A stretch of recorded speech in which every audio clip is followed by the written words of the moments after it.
弱小的南宋很快就要面对强大的蒙古铁骑，横扫欧亚，战无不胜的蒙古帝国又是如何对待日本的呢？接着来聊。历史从来都不是一帆风顺的，战争与和平永远交替推进。今天我们就来讲讲中日之间第二次大规模的军事冲突，公元1274年和公元1281年，元朝军队2次东征日本的故事。而这一次呢，其实是实实在在的打到了日本本土，也就是历史上唯一的一次中日两国军队在日本本土上开战了。虽然蒙古人和汉人属于两个民族，但是元朝在公元1271年建立，并在公元1279年灭南宋统一中国之后，热衷于儒家文化的忽必烈基本上是沿用了汉人的方式在治理国家。早在公元1274年进攻日本之前的好几年，日本方面就听到了风声，元朝打算借道朝鲜半岛南下打日本，这是他们征服世界计划的重要一环。果然，从公元1266年起，元世祖忽必烈先后6次派使者去往日本，逼日本当元朝的附属国。公元1271年，他们又催了一次，见日本没有搭理，干脆直接在朝鲜半岛的高丽国大规模造船，准备东吴。公元1274年，元朝大概集结了15000到25000人，主要由蒙古人和高丽人组成，从朝鲜扬帆东渡。他们先后占领了朝鲜和日本之间的对马岛，以及九州外海的几个小岛。之后呢，在博多港，也就是今天福冈市的博多湾一带登陆。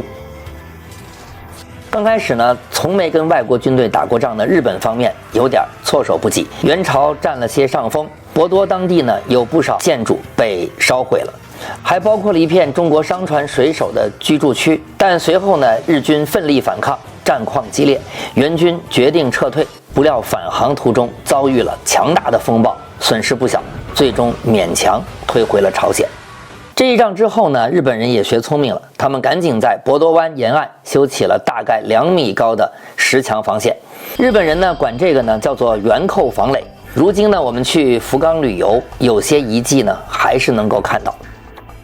然而忽必烈并没有死心，公元1275年和公元1279年，他有2次派使臣去日本，结果全被日本人杀了。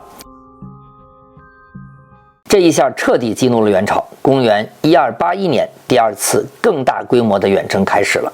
这一次呢，元军兵分2路，一路呢约4万蒙古和高丽联军从朝鲜出发，另一路呢约2万人是从原南宋降军组成的江南军，从浙江东伸，再次占领了对马岛和义旗岛，但是呢却被那道石垒防线挡在了博多海外，迟迟上不了岸。6个星期以后，南路江南军抵达九州附近的高岛。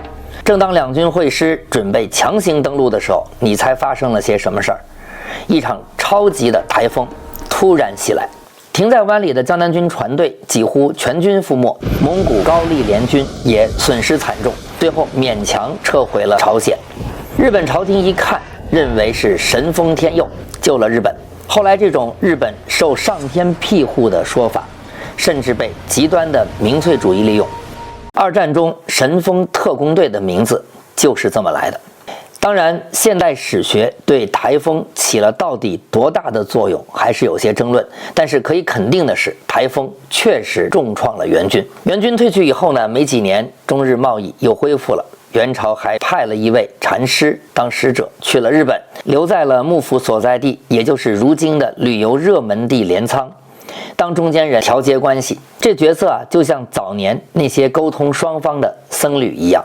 这就是元朝2次东征的始末，也是中日之间唯一的一次在日本本土上的交兵。元朝之后就是明朝了。